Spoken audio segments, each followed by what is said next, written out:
प्रश्न बघा, सोबतच्या आकृतीतील रेखांकित भागाचे क्षेत्रफळ किती?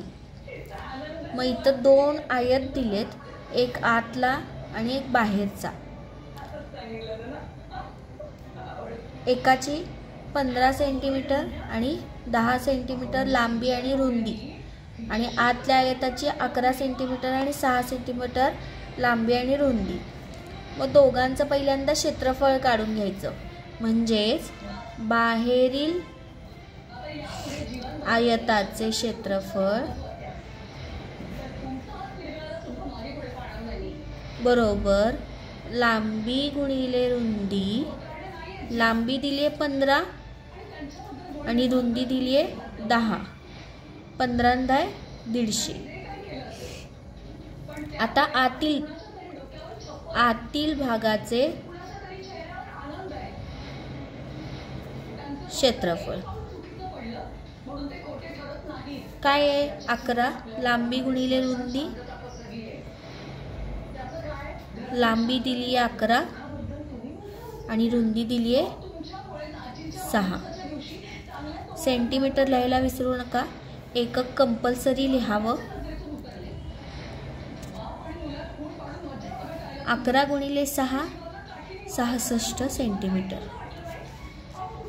मग त्यांनी काय विचारले? रेखांकित भागाचे क्षेत्रफळ. म्हणून ह्या दोघांचा काय करायचा? फरक काढायचा. बाहेरील आयताचे क्षेत्रफळ व आतील भागाच्या आयताचे क्षेत्रफळ. बाहेरील भागाचे क्षेत्रफळ वजा आतील भागाचे क्षेत्रफळ.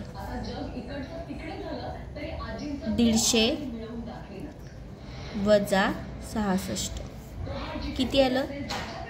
10 तून 6 गेले 4, 5 1, 15 तून 7 गेले 8, 84 सेंटीमीटर.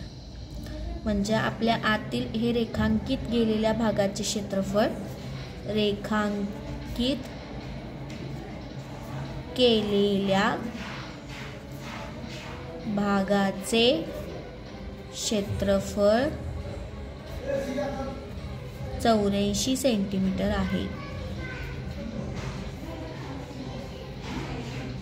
आणि कोणत्याही क्षेत्रफळ मोजताना आपण 84 चौस सेमी असे लिहितो.